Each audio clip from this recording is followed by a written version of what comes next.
Well, hello everybody, and welcome to this episode of G Bear's Off Grid Ways, a homestead in the desert.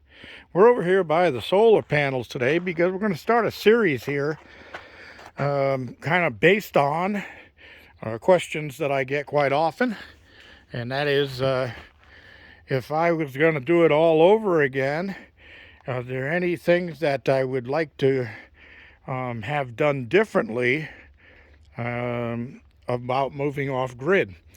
I've got a few people that are constant or regular viewers of my channel who have mentioned that they're all going to be moving off grid soon, and they want to know, things that they should be getting ready to do.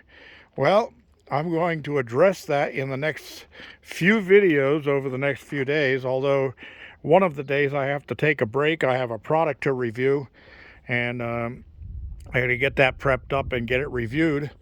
And I'll have, I got to contact the supplier and get a coupon code for you viewers to see if anybody wants it or wants one of them. They can go to the website or Amazon, either place and purchase one with a discount. So we're over here by the panels. Now these are 305 watt panels, and I've got them hooked up in three panels in two strings. Okay, so they're 900 watts, 915 watts each group.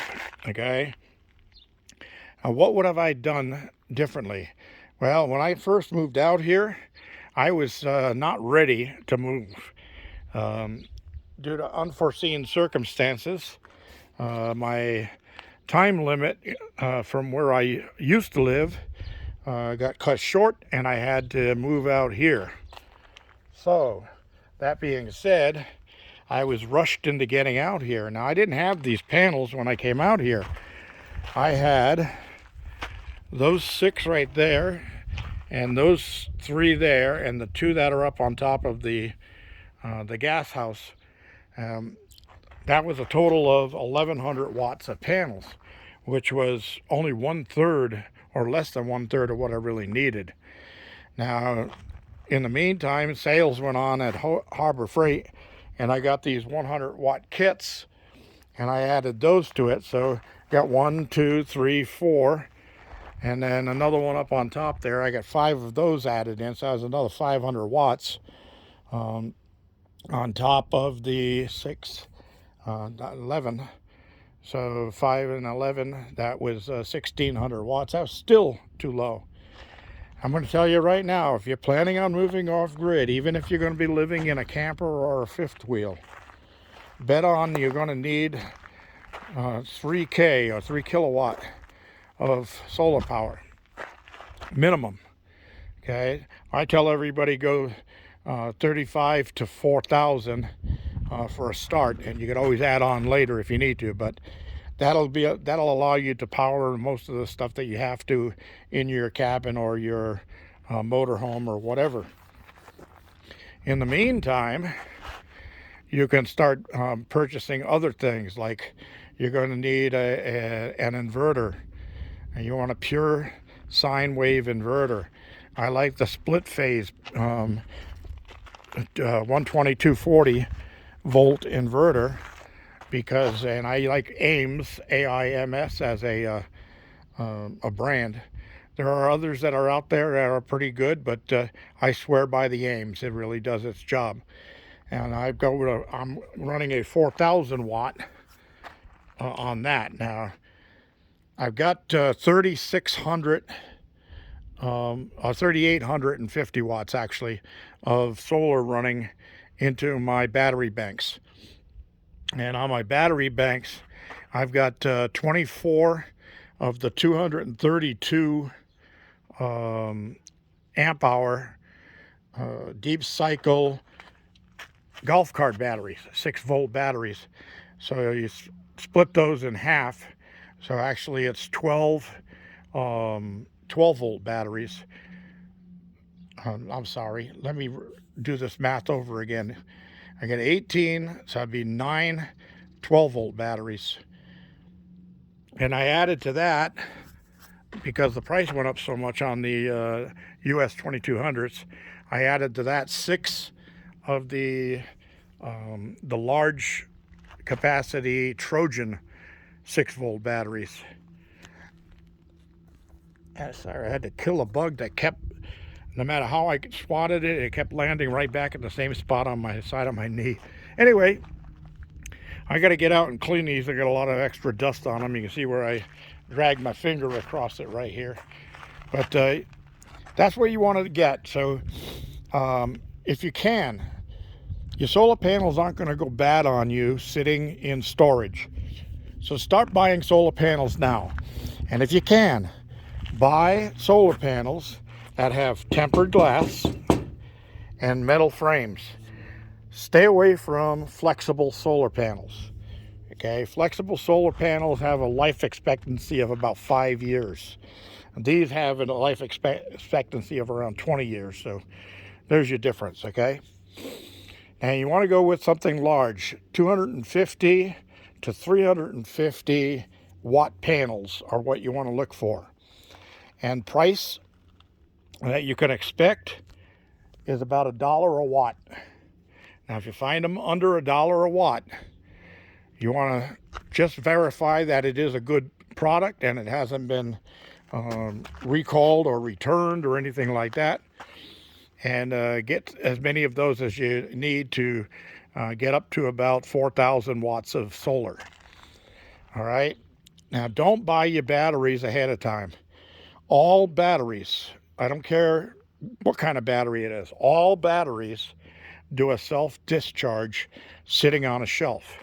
So those ones that are in the store, actually the car battery companies have to come and swap them out every so many months or so, because they can't keep them on the shelf and sell them as a new battery, because they're going to discharge just sitting there. Just think about your car that you parked out in the field and said, well, I won't need that for a while. Then you go to get in it and start it up and you say, well, I disconnected the battery cables, but the battery's stone dead. How come? Well, that's because they self-discharge. And you're going to have to know that stuff ahead of time. So you do want to go with bigger solar panels, and you do not want to buy batteries ahead of time. They don't have a good storage life, unless you're going to set them up and use them and charge them, but then you're using the life cycle of them when you don't really need it. So your batteries you're going to have to buy just before you move out. So you're going to have to save up for those, because the prices go up on those. And one of the other things you're going to have to determine is what voltage you want to run your system at. I run mine at a 12-volt system. And the reason I did that originally was I was being rushed to get out here. And I figured this way, if I have a problem with using up my battery power, I could always pull my van or my motorhome over close to the batteries and put jumper cables on them and run the engine as a generator to keep them charged. That plan never happened, so you can imagine that it was a waste. But most people like to go to a 24-volt system, and actually a more efficient system would be a 48-volt system.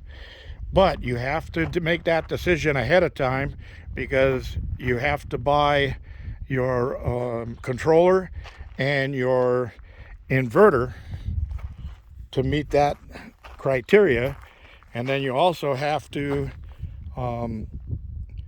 set up your battery banks in a series parallel setup to meet the right voltage. Whenever you're talking solar, you always connect the batteries to the controller first. And as long as your controller says that it'll handle 12, 24, 36, or 48 volts, all you have to do is connect the battery bank to it, and the unit will set itself up to work on that voltage. And then you connect your solar panels last. Batteries first, solar panels last. And you don't connect your solar panels if they're under load. Like right now, I don't want to disconnect or connect these things from my system. I can blow out diodes or fry a controller. So you want to make sure if you're going to have to do that, you can cover them up with something. The other thing, racks.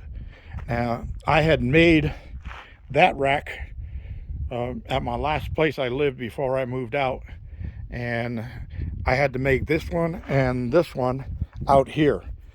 Now, because those were smaller panels and only 6 to a rack, I did them with a single pole base and bolted them down to a concrete slab. Now, that's the way to go. Because I'm in a windy area, I added those eyelets on the two ends there, and I put a cable on each side with a turnbuckle at the bottom so I can tighten them up as the cable's stretched. And that keeps the thing from wanting to rock and snap off. Okay, so you know that recently I had that one go down on me, but that's not because the rack failed. That's because that turbine pole snapped that cable and it fell against the rack, and the weight of that thing with the winds blowing on it was about the same as a four-wheel drive pickup truck with a tow chain on it. So when it hit the rack, it snapped it over and leaned it up against the cabin.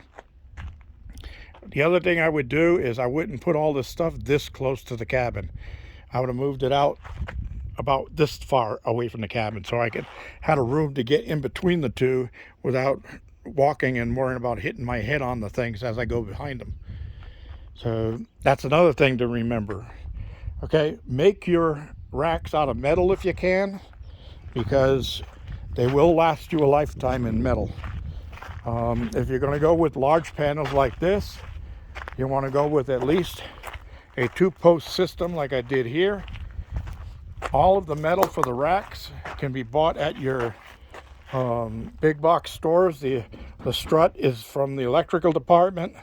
The C-cap and the W channel can all be bought at the building supply sections or ordered. And that's all for metal work, I mean for electrical work. And then you can put them together with self-drilling, self-tapping screws, so you don't have to worry about welding. All right, now there may be a need for some welding to be done, but I'm sure you can find somebody in your local area who does welding like I did. I welded those L brackets to the channel so that I could bolt them to the top of the unit, and then those 2 supports right there were so I could adjust the angle. And another thing is, going down the line, I would not have made them adjustable. I would have made them so they just mounted in place and stayed there, because I found this to be the optimal angle summer and winter, and it works out perfectly. So I don't have to move my panels twice a year. They're just fine as they are.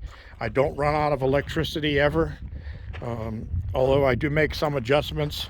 I don't run the water pump that pumps my water to the cabin for a shower after dark. I do my showers during the day. Like right now it's coming up on supper time, but the sun's still out. I'm still getting full charge. I'm powering at about 13.9 to 14.2 on my system. On a 12-volt system is great. I got plenty of power, so I can run the pump without drawing on the batteries and straining the batteries. Because the more strain you put on your batteries, the shorter their life is going to be. So you want to make sure that you plan ahead. You get enough solar panels to meet your needs and then some, because you might decide that, well, I've only got one motorhome or one fifth wheel or whatever, and the refrigerator uses this, and the lights use this, and so forth. The TV uses this. I always double the refrigerator requirements, and for campers and mobile homes and things like that, I triple it. Why? Because most of them all have a tiny little refrigerator in them, and it's never enough storage space for the food that you want to be able to buy ahead of time and store. So people always go out and they buy a box freezer that they put on their porch, or a bigger refrigerator that they put inside of a shed so they can store more food. Okay, now that's why you need to get a lot of extra power. You always want to plan ahead, have more than what you need, and use less than the max at any given time. All right, so that's all for today's version, or today's episode. I will be moving on to other things each day. We'll cover another item. If there is something that you need to know up front right now, leave me a comment below and I'll address that stuff for you, because I know a lot of you are planning on moving off grid, and if you get forced to move faster than you really wanted to, you're going to end up with the same situation I had, where money starts running short, but you need more than what you have. So if you can, start buying stuff ahead of time now. Inverters, charge controllers, and solar panels. Those 3 items. And we will address what's the best controllers and inverters and that stuff down the line. But just figure, this is where you want to spend your money, because this is going to make all of the difference on how easy life is going to be for you after you go off grid. You want to have enough power to do everything that you want to do off grid that you did on grid. Air conditioning, that's another story. We'll get into that too. And if anybody's interested in air conditioning, even for a camper or a mobile home, the big air conditioners use a lot of juice. Okay, in fifth wheels and campers and things like that, they're usually 30 amp and mostly set up for 240 volts, but some of them are set up for 120 volts because they have to figure in that you may not always have a 240 volt plug-in at a campsite or somewhere outside, but you can always have a generator that you could run your air conditioner off of. So they set them up at 120. Now, all of that stuff will be discussed down the line. Like I said, if you have any questions, leave them in the comment section below and I'll address them in a video coming up. This is G Bear. Thanking you for joining me. Don't forget your thumbs ups, and don't forget to share and subscribe.